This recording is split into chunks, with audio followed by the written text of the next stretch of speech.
Hello guys. सो आज की class में हम डिस्कस करेंगे अपना इलेक्ट्रोकेमिस्ट्री का पार्ट 3। ठीक है, पार्ट 1 और पार्ट 2 में ऑलरेडी डिस्कस करा चुका हूँ। तो जिसने पार्ट 1 पार्ट 2 नहीं देखा है वो पहले पार्ट 1 पार्ट 2 देख लो ताकि इलेक्ट्रोकेमिस्ट्री अच्छे से समझ आ जाए। ठीक है, आज लास्ट पार्ट है तो चलो डिस्कस करते हैं। तो क्वेश्चन नंबर 21 सबसे पहले हम बात करते हैं अपने 21st क्वेश्चन की। तो 21 कह रहा था मोलर कंडक्टिविटी ऑफ 0.5 मोल पर DM cube solution of AgNO3 with electrolytic conductivity of 5.76 into 10 to the minus 3 Simon centimeter inverse at 298 Kelvin is okay. So you have to calculate the molar conductivity. ठीक है, आपको क्या निकालनी है? Delta M निकालनी है, molar conductivity निकालनी है और आपको कंडक्टिविटी दैट इज कप्पा दे रखी है। आपको पता हो कप्पा कंडक्टिविटी होती है 5.76 10 की पावर -3 साइमन सेंटीमीटर इनवर्स। ठीक है, आपको कप्पा दे रखी है और आपको मोलर कंडक्टिविटी निकालनी है और कॉन्सेंट्रेशन दे रखी है सॉल्यूशन की 0.5 या कहो मोलैरिटी दे रखी है 0.5 मोल पर लीटर। डीएम क्यूब को हम लीटर बोलते हैं, ये पता है आपको। ठीक है, तो ये आपके पास इंफॉर्मेशन गिवन है। तो ओके, तो क्वेश्चन करने से पहले हम नॉर्मल चीजें समझ लेते हैं, क्या क्या फॉर्मूले हम इस पार्ट में यूज करेंगे। तो ये हमारा कंडक्टेंस है, तो पहले समझो, क्वेश्चन को बाद में करेंगे, पहले लॉजिक समझ लो क्या क्या हम यूज करने वाले हैं। तो these all are question based on conductance. ठीक, किसमें बेस्ड है? कंडक्टेंस में। तो सवाल है कंडक्टेंस क्या होता है। तो conductance is the ease of flow of electricity. Ease of flow of electricity मतलब इलेक्ट्रिसिटी कितने आसानी से क्या कर सकती है? फ्लो कर सकती है किसी भी मटेरियल के ऊपर, वही उसका कंडक्टेंस होता है। जिसमें आसानी से मूव कर सकती है मतलब उसका कंडक्टेंस क्या होगा? हाई होगा। जिसमें मुश्किल होगी तो उसका कंडक्टेंस क्या होगा? लो होगा। ठीक है, तो कंडक्टेंस के लिए क्या फॉर्मूला होता है या कंडक्टेंस का एक और तुम चीज जानते होंगे, it is the reciprocal of resistance. तो सी का एक फॉर्मूला बन जाता है C is equals to 1/r और R का फॉर्मूला सबको पता है, R इक्वल्स टू क्या होता है? रो L/A होता है, ये पता है सभी को। तो बस इसको यहां पुट करेंगे तो C क्या बन जाएगा? 1/रो L/A। तो A ऊपर से जाएगा तो C इज इक्वल्स टू 1/रो, A ऊपर आ गया A/L और 1/रो। रो क्या होती है? रेजिस्टिविटी होती है। तो 1 जैसे R is the resistance and 1 resistance is conductance, वैसे ही रो इज द रेजिस्टिविटी तो 1 resistivity is the conductivity. Yes, तो C का फॉर्मूला आ जाएगा कंडक्टिविटी कप्पा से डिनोट करते हैं, कप्पा A/L। तो हमारे पास एक ये फॉर्मूला तैयार हो जाएगा C is equals to kappa A/L। ठीक है, और एक तो C is equals to 1/R सभी को पता रहता है। तो इस तरीके के कुछ फॉर्मूलेज हैं जो हम यूज करेंगे। इसमें एक चीज आप लोग देख रहे हो L/A, ध्यान से देखो, L/A is your cell constant. ठीक है, ध्यान रखना, अभी हम आगे क्वेश्चंस के अंदर यूज करने वाले इनको, इसको हम x से भी डिनोट करते हैं या b से भी डिनोट करते हैं। ठीक है, चलो फिलहाल L/A रहने देता हूं। तो L/A को क्या बोलते हैं हम? सेल कांस्टेंट बोलते हैं और ये किसी भी सेल का फिक्स्ड होता है। हर एक सेल का जो सेल कांस्टेंट होगा वो क्या होगा? फिक्स होगा। ठीक है, तो सेल कांस्टेंट की वैल्यू क्या रहती है? आपकी फिक्स रहती है। तो L/A सेल कांस्टेंट होता है और इसकी वैल्यू क्या होती है? फिक्स रहती है। ठीक है, तो कुछ 2-3 फॉर्मुलेज मैंने यहाँ पर लिख दी है। एक C का कप्पा A/L 1/R और L/A is the cell constant. ठीक है, तो इनका यूज हम आने वाले आगे क्वेश्चंस के अंदर करते रहेंगे। ठीक है, तो आप लोगों ने सारे फॉर्मूले देखे होंगे।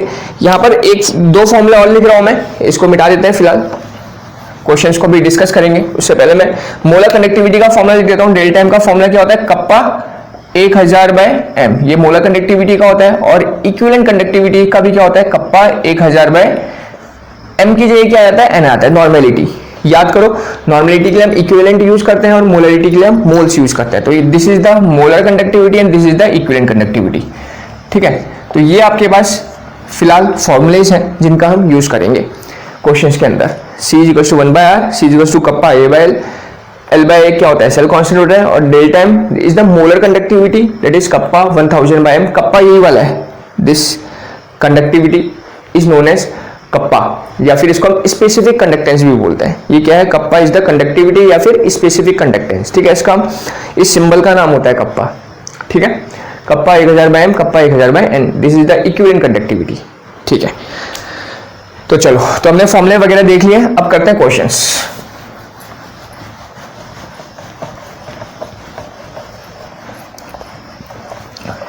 तो पहला क्वेश्चन कह रहे हैं, क्वेश्चन नंबर 20 क्वेश्चन तक मैं डिस्कस करा चुका हूं already. You have to calculate molar connectivity मतलब डेल्टा एम निकालना है आपको। क्या होती है? कप्पा 1000/m, अभी लिखा था फॉर्मूला। और आपको कंडक्टिविटी दे रखी है, इलेक्ट्रोलिटिक कंडक्टिविटी इज इतना, तो इसको पुट करते हैं डायरेक्टली 5.76 into 10 की power -3000 divide by concentration. Molarity कितनी दे रखी है आपको? 0.5 दे रखी है, तो m की वैल्यू डायरेक्ट पुट करेंगे। ठीक है, मोस्ट ऑफ द टाइम इस पार्ट से डायरेक्ट फॉर्मुला बेस्ड क्वेश्चन ही बनता है, तो ज्यादा घबराने वाली बात नहीं, जितने फॉर्मुले यहाँ पर लिखे थे मैंने वो आपको पता है तो क्वेश्चन डायरेक्टली बन जाएगा, ठीक है। ज्यादा इधर उधर के क्वेश्चन नहीं बनता है, डायरेक्ट फॉर्मुला बेस्ड क्वेश्चन बनता है, ठीक है।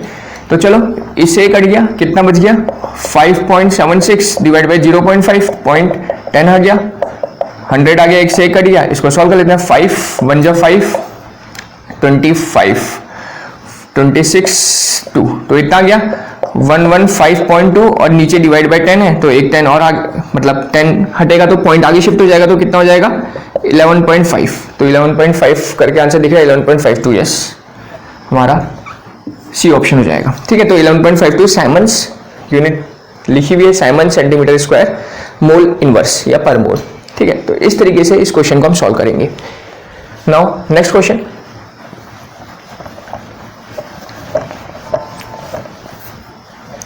Question number 22। क्वेश्चन 22 कहता है the molar conductivity is maximum for the solution of concentration. Molar conductivity किसके लिए मैक्सिमम होगी, ठीक है। तो इसमें ज्यादा कुछ नहीं करना है, डायरेक्ट फॉर्मूला आपको अगर पता है, फॉर्मूला क्या है मोलर कंडक्टिविटी का, कप्पा 1000 बाय एम। तो जरा देखोगे ध्यान से, ये तो कांस्टेंट है 1000 है क्या, कंडक्टिविटी भी कोई ना कोई सेल की कांस्टेंट ही होगी। जरा देखो मोलरिटी के बीच में और डेल टाइम के बीच में क्या रिलेशन है, इनवर्सली का रिलेशन है, मतलब तुम कह सकते हो is inversely proportional to molarity, ये कह सकते हो।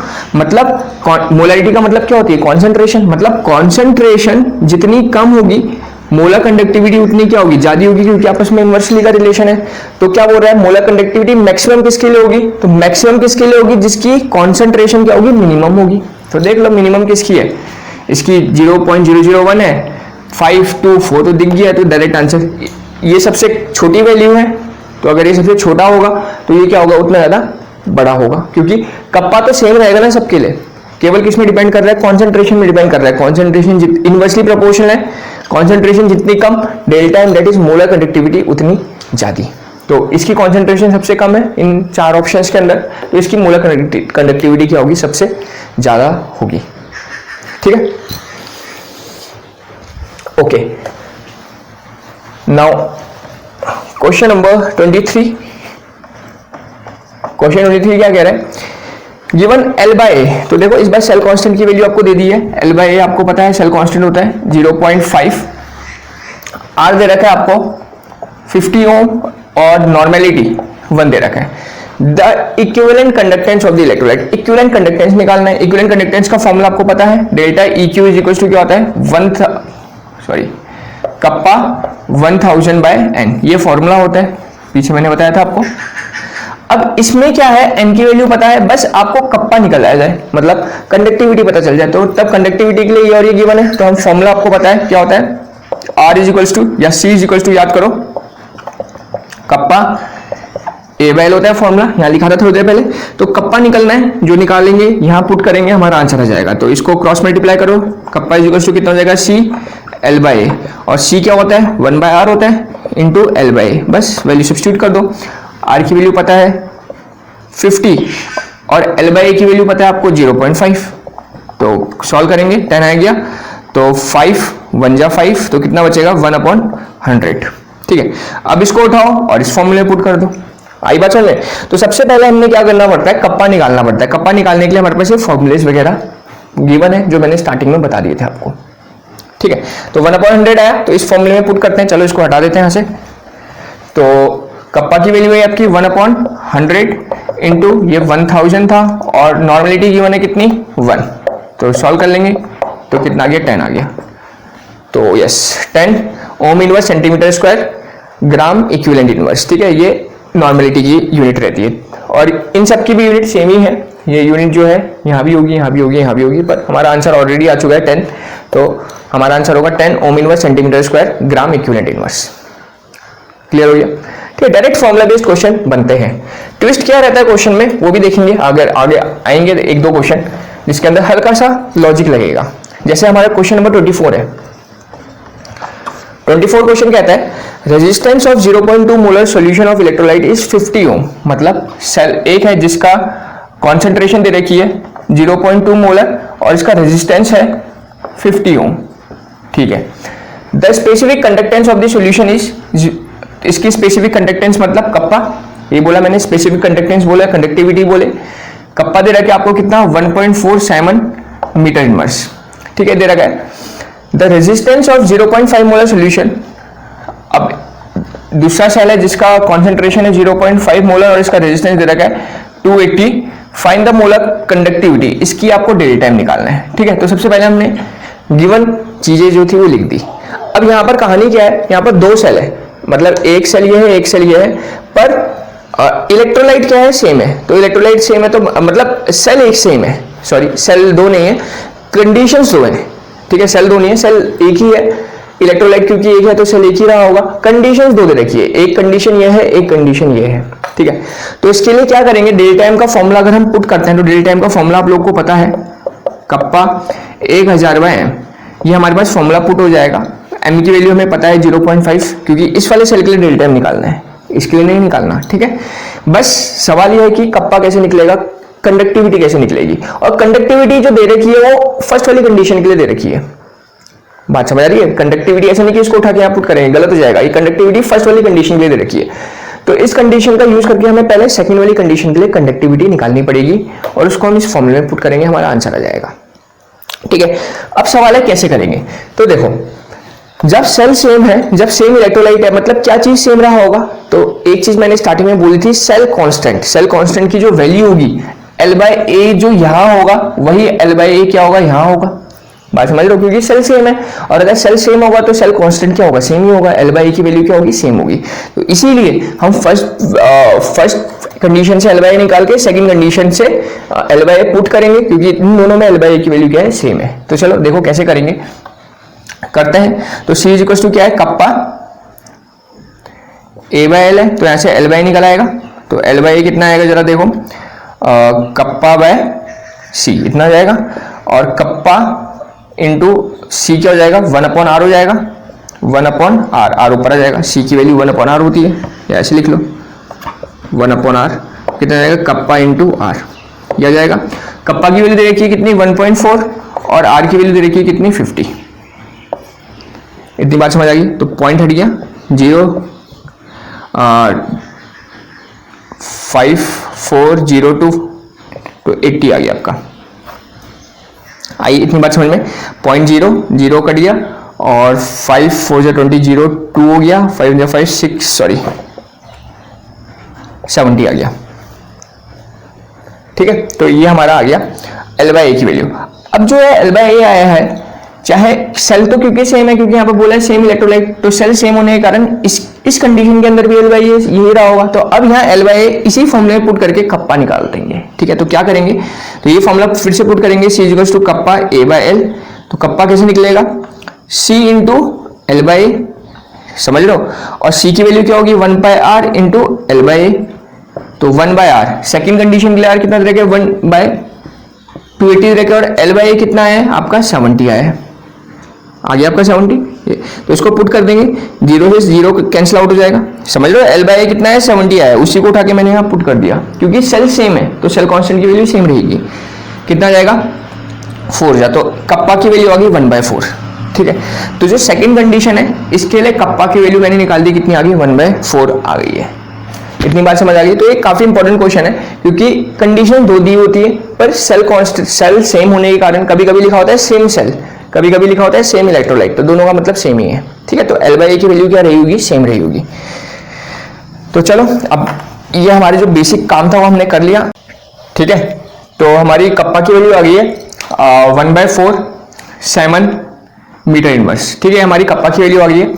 अब बस इसको उठा के यहाँ सब्स्टिट्यूट करेंगे, हमारा आंसर आ जाएगा। तो उठा के करते हैं सब्स्टिट्यूट, डेल टाइम की वैल्यू क्या होगी, कप्पा। अच्छा यहाँ पर क्या होता है, यहाँ पर एक चीज का ध्यान रखना यूनिट्स का, ऑल्दो यहाँ पर यूनिट नहीं दे रखी है, फिलहाल हम बोलते हैं हमें इसको निकालना है। सपोज मैं यूनिट बोलता हूँ मोल, इसकी यूनिट क्या होगी जो आपकी डेल टाइम की वैल्यू होगी वो क्या होगी, साइमन मीटर स्क्वायर। सपोज मैं बोल रहा हूँ यहाँ पर किस यूनिट पे निकालना है आपको, siemens metre square mole inverse में, ठीक है। यूनिट का भी ध्यान रखना है, मोस्ट ऑफ द टाइम जो यहाँ यूनिट होती है सेंटीमीटर में होती है, पर यहाँ पर सपोज मैंने मीटर में बोल दिया है, ठीक है। और ये भी सेंटीमीटर के टर्म में फॉर्मूला लिखा रहता है, मतलब यहाँ पर इतना क्या होता है मिलीलीटर होता है या फिर सेंटीमीटर क्यूब होता है, ये हमारा पास फॉर्मूला होता है, ठीक है। तो ध्यान रखना यूनिट में हो सकता है इस क्वेश्चन के अंदर गलती हो जाए। तो चलो देखते हैं अभी कप्पा की वैल्यू क्या पुट करेंगे, 1/4 into 1000, divide by M, M की वैल्यू क्या है 0.5, इतनी करेंगे। अभी देखो ध्यान से, अगर मैं मिलीलीटर बोलूं, मिलीलीटर को क्या बोलूंगा मैं, सेंटीमीटर क्यूब बोलूंगा। अभी देखो जो इसकी यूनिट है, जो कप्पा की यूनिट है क्या है, साइमन्स पर मीटर है, और यहां पर क्या है सेंटीमीटर है, तो डेफिनेटली या तो मीटर को सेंटीमीटर में कन्वर्ट करना पड़ेगा, तो सेंटीमीटर को मीटर में कन्वर्ट करना पड़ेगा, क्योंकि जो इसकी यूनिट है, कप्पा की यूनिट है, वो देखो क्या है साइमन पर मीटर या साइमन मीटर इनवर्स है। पर जो फॉर्मूले में डेल्टा एम की यूनिट होती है स्टैंडर्ड, वो क्या होती है मिलीलीटर, मतलब सेंटीमीटर क्यूब होती है। आ रही बात समझ में, तो हमें कन्वर्जन करना पड़ेगा। तो ऑप्शन देखेंगे, ऑप्शन की यूनिट क्या है मीटर में है, तो इसको मीटर में कन्वर्ट करो। मीटर में कन्वर्ट करने के लिए क्या करना पड़ेगा मुझे, 1 सेंटीमीटर में हम जानते हैं कितना होता है, हम जानते हो ना 1 मीटर में कितना सेंटीमीटर होता है, 100 सेंटीमीटर होता है, तो 1 सेंटीमीटर में कितना होगा 10 की पावर -2 मीटर होगा, तो 10 की पावर -2 मीटर होगा, कितने के लिए 1 के लिए, पर यहाँ क्या है सेंटीमीटर का क्यूब है, तो क्यूब के लिए क्या करना पड़ेगा, क्यूब लगाना पड़ेगा भाई, तभी तो सेंटीमीटर क्यूब, अगर इसको खोलोगे तो क्या मिलेगा तुम्हें, मीटर क्यूब मिलेगा, समझ गए। तो बस लगाओ 1/4 इंटू 0.5 इंटू 10 की पावर -6 हो गया, और ये क्या हो गया मीटर क्यूब हो गया, ठीक है। यहां से मीटर क्यूब हो गया, और बाकी यूनिट, इसकी यूनिट क्या थी साइमन्स पर मीटर थी, और इसकी यूनिट क्या थी मोल थी, आपको मोलर दे ही रखी है, ठीक है, जो आपको मोलर वगैरह दे रखी है वो इसकी यूनिट हो गई, इसकी मोल हो गई, और इसकी क्या हो गई साइमन्स। देखो ध्यान से, चलो मैं यूनिट भी लिख देता हूं साथ साथ ताकि कोई कंफ्यूजन ना रहे आपको। इसकी क्या है साइमन पर मीटर हो गई यूनिट, और इसकी क्या होगी मोल होगी। इतनी बात समझ आ गई। तो देखो बहुत ध्यान से समझना, यहां से क्या होगा, पॉइंट से एक पॉइंट और आ जाएगा, ठीक है, कितना बचेगा, यहाँ 10 की पावर 4 है, और ये कितना हो गया 10 की पावर -6 है, तो यह बचेगा -2, क्योंकि 4 जीरो से 4 जीरो कट जाएंगे, कितना बचेगा 1/4 20 इंटू 10 की पावर -2, और 1 मीटर से 1 मीटर कैंसिल आउट हो गया, तो मीटर स्क्वायर बच गया है, 1 मीटर कैंसिल आउट हो गया, तो कितना आ जाए siemens metre square mole inverse, ठीक है। तो ये हमारी यूनिट आ जाएगी साइमन मीटर स्क्वायर, और ये ऊपर आएगा मोल इनवर्स। अब इसको सॉल्व करते हैं तो कितना आएगा 0.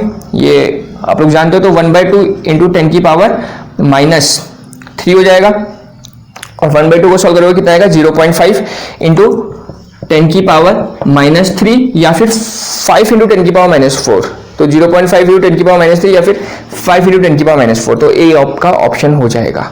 समझ आ रही ना बात, ये 0.5 इंटू 10 की पावर -3 यूनिट आपकी क्या है siemens metre square mole inverse, या फिर पॉइंट से एक जीरो आएगा नीचे और जीरो ऊपर आएगा, तो 5 इंटू 10 की पावर -4 आपका आंसर हो जाएगा, ठीक है। तो ध्यान रखना, गलती हो सकती है यूनिट के अंदर, क्योंकि इसमें जो स्टैंडर्ड यूनिट रहती है वो मिलीलीटर लेते हैं, मिलीलीटर मतलब सेंटीमीटर क्यूब। अब यहाँ पर होता क्या है, बच्चे क्या करते हैं डायरेक्टली वैल्यू सब्स्टिट्यूट करके आंसर निकाल देंगे, तो गलत हो जाएगा। क्यों, क्योंकि जो कप्पा की यूनिट है वो क्या है मीटर में है, और जो फॉर्मूले में डेल्टा एम की यूनिट है वो किसमें है सेंटीमीटर में, तो सेंटीमीटर को मीटर में कन्वर्ट करना पड़ेगा हमें, तब तो जाके आंसर आएगा। ऐसा थोड़ा होता है कि एक यूनिट सेंटीमीटर में ले रहे हो, एक यूनिट मीटर में ले रहे हो, गलत होगा ना। तो इस चीज का इस क्वेश्चन में खास ध्यान रखना है, इसलिए हमने यहाँ पर एक क्वेश्चन लिया है खास तौर से यूनिट का, ठीक है। अगर बाय द वे सेंटीमीटर में आता, ठीक है, अगर ये क्वेश्चन में सेंटीमीटर में गिवन देते तो डेफिनेटली ये भी सेंटीमीटर में आता, और अगर ये सेंटीमीटर में आता तो डायरेक्टली हम पुट करके आंसर निकाल देते, तब हमें इस कन्वर्जन की जरूरत नहीं पड़ती। क्लियर हो गया, ओके, ठीक है, ध्यान रखना। तो हमारा आंसर आ गया इसका 24 का A. Now next question,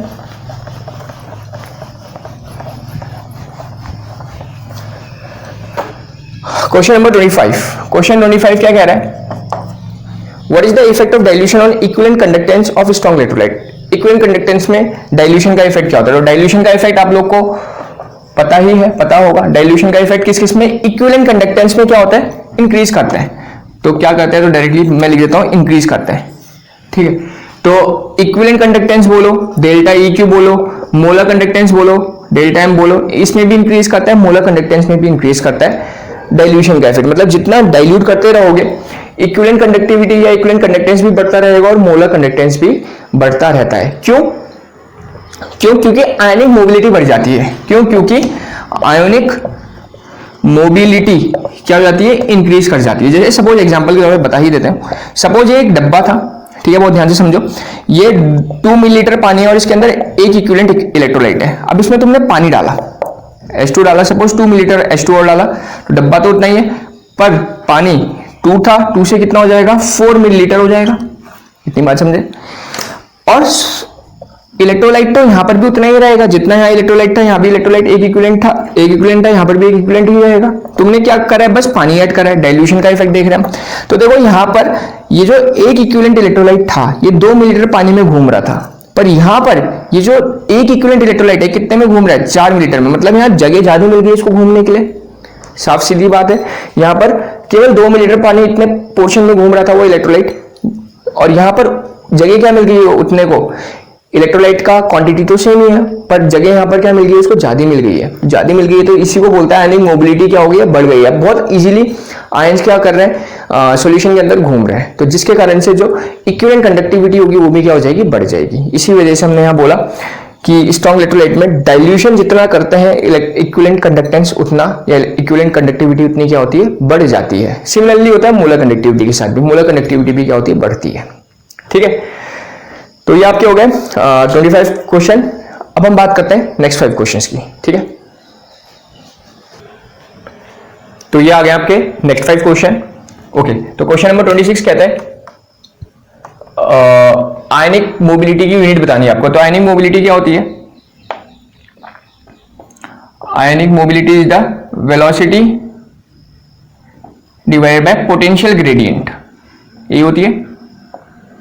ionic mobility के बारे में थोड़ी देर पहले मैंने पीछे बात करी थी, तो इसकी यूनिट कैसे निकलेगी, velocity divide by potential gradient. तो वेलोसिटी की यूनिट क्या होती है, मीटर पर सेकेंड, और पोटेंशियल ग्रेडियंट क्या होता है आपका, dv by dx। dv by dx का मतलब तुम समझ ही गए होंगे, क्या यूनिट रही होगी इसकी,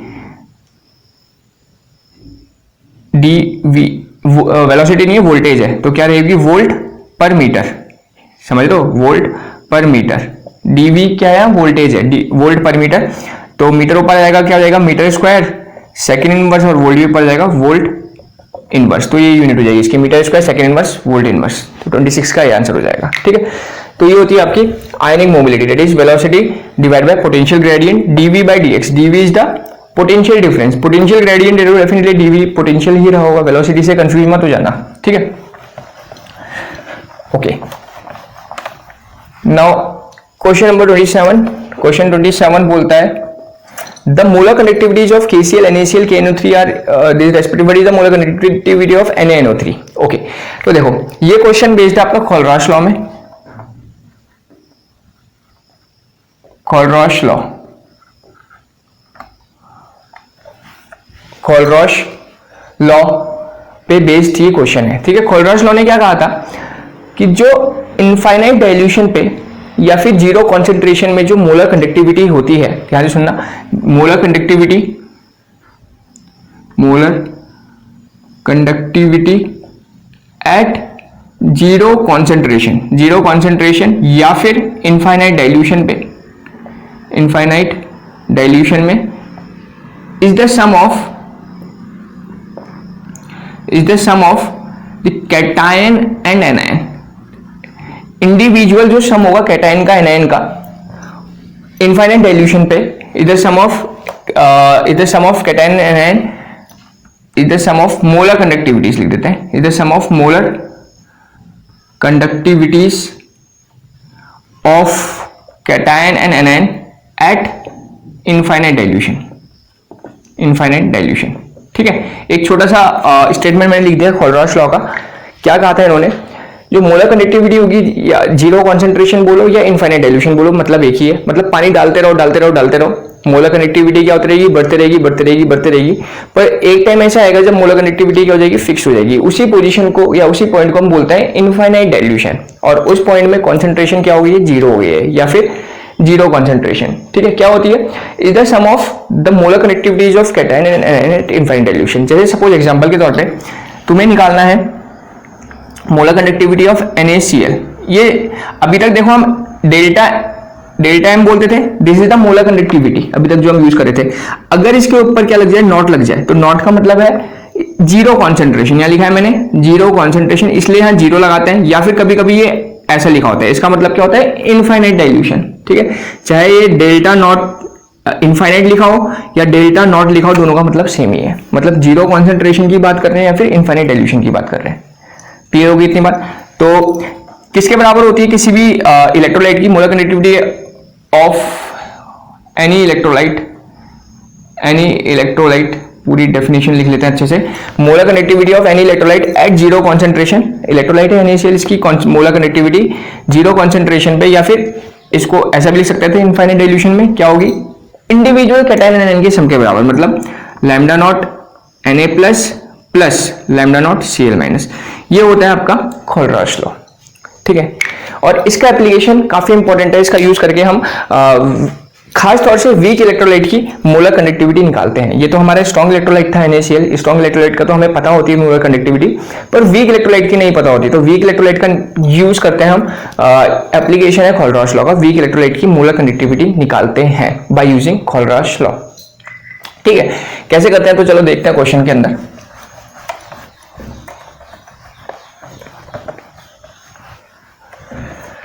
देखो क्वेश्चन बोल रहा है किस किस की दे रखी है आपको, मोलर कनेक्टिविटी दे रखी है इनफाइनाइट डाइल्यूशन में, KCl की कितनी, या पहले देता हूं NaCl की दे रखी है, और आपको दे रखी है KNO3 की। ठीक है, तीनों की दे रखी है 152, 128 एंड 111, इतनी दे रखी है।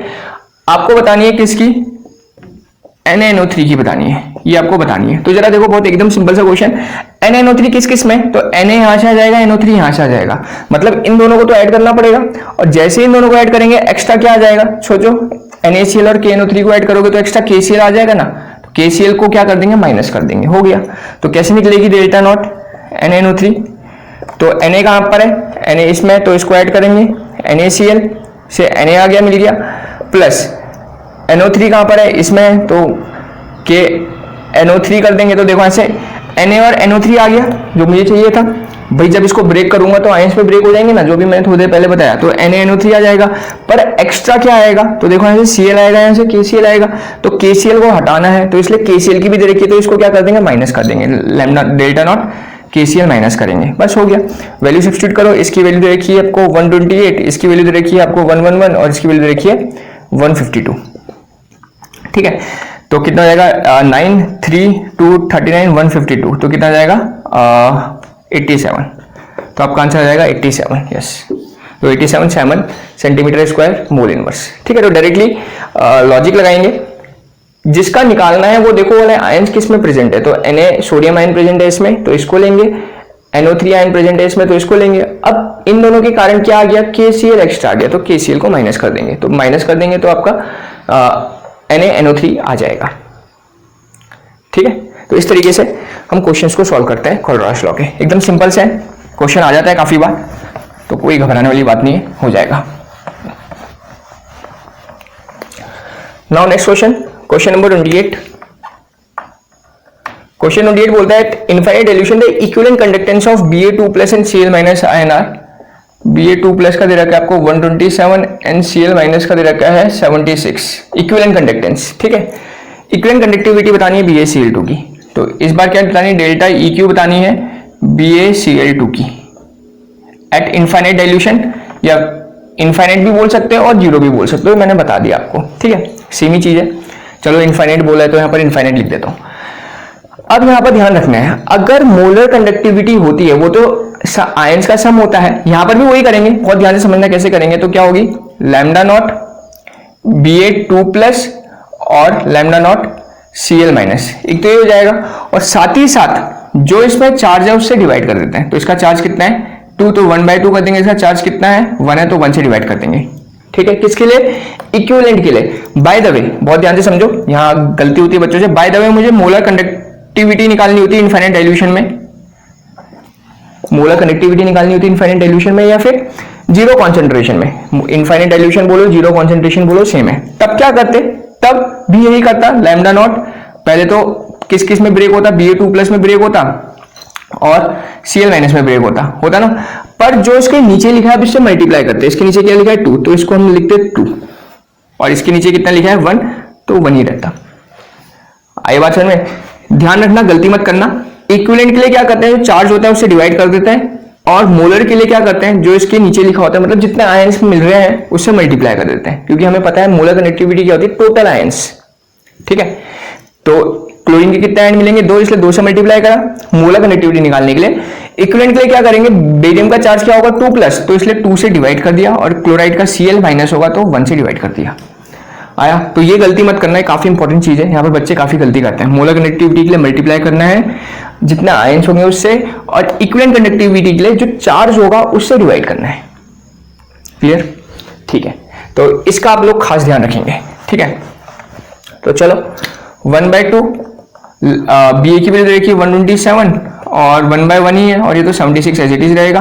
कितना आ गया 2 6 2 3 और 5 है, तो 63.5 डिवाइड प्लस 76 इतना आ गया, कितना आ गया 139.5, तो 139.5, तो आपका आंसर आ जाएगा 139.5। क्लियर?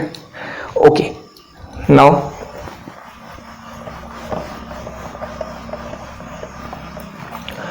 Question number 29। क्वेश्चन 29 बोल रहा है meeting molar conductivity of HCl, CH3CONA and NaCl are this. The molar conductivity of 0.1 molar CH3COH is इतना। डिग्री ऑफ डिसोसिएशन आपको बताना है, तो डिग्री ऑफ डिसोसिएशन का फॉर्मूला क्या होता है अल्फा, और अल्फा का इसकी टर्म्स में इनफाइनाइट डाइल्यूशन की टर्म्स में फॉर्मूला क्या रहता है बेटा, ध्यान से देखो, delta m divided by delta not m। ठीक है, डेल्टा m का मतलब क्या है, molar conductivity eight given concentration, जो भी हमें कॉन्सेंट्रेशन गिवन होगी, और डेल्टा m नॉट का मतलब क्या होता है, molar conductivity at zero concentration, zero concentration या फिर इनफाइनाइट डाइल्यूशन। ठीक है, फॉर्मूला रहता है अल्फा का डिग्री ऑफ डिसोसिएशन का delta m divide by delta m not. तो जरा देखो डेल्टा m नॉट तो निकल आएगा, डेल्टा m नॉट कैसे निकलेगा, ये अभी मैंने खोलराश लॉ का यूज करेंगे, किसका निकालना है, डेल्टा m नॉट निकालना है किसके लिए, CH3COH के लिए। ठीक है, तो आपके पास गिवन है, देखो CH3COH कहां से आएगा, तो CH3CO यहां से आएगा और H यहां से आएगा, तो इन दोनों को ऐड करना पड़ेगा, और इसके कारण क्या एक्स्ट्रा आ जाएगा, NaCl एक्स्ट्रा आ जाएगा, तो NaCl को सब्ट्रैक्ट कर देंगे।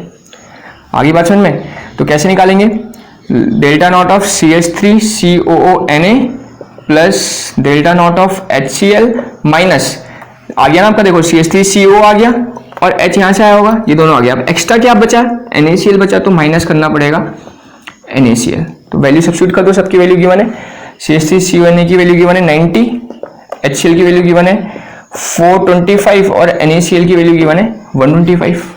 ठीक है, इसको सॉल्व करते हैं, 515 माइनस 125 हो गया 0 और 9 390, तो आपका आ गया 390।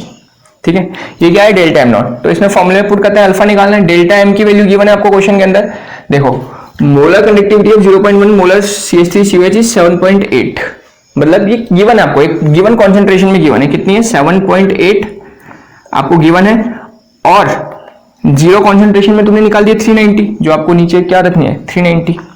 समझ लो ना, ये वाला फॉर्मूला पुट करा, डेल्टा m की वैल्यू 7.8 गिवन और डेल्टा नॉट m की वैल्यू हम कैलकुलेट कर चुके हैं 390 पुट कर दिया, तो इसको सॉल्व कर लेंगे, आंसर आ जाएगा 0.02, तो हमारा आंसर आ जाएगा 0.02। तो डिग्री ऑफ डिसोसिएशन जो होगा 0.02 हो जाएगा। ठीक है, आया सर में, तो ये वाला फॉर्मूला भी ध्यान रखना आपको, alpha is equal to delta m by delta m not. एक फॉर्मूला और बताऊंगा, शायद नेक्स्ट क्वेश्चन में आ जाएगा, बस उसके बाद इतने ही फॉर्मूले आपके इस कंडक्टिविटी वाले पार्ट में, कंडक्टेंस वाले पार्ट में। ठीक है, कंडक्टेंस वाले पार्ट में डायरेक्ट फॉर्मूला बेस्ड क्वेश्चन बनता है, तो आपको बस ये फॉर्मूले थोड़े थोड़े से ध्यान रखने हैं। Delta m by delta m not, delta m given था, गिवन ही होगा, और डेल्टा m नॉट हम अपना खोलराश लॉ का यूज करके निकाल सकते हैं।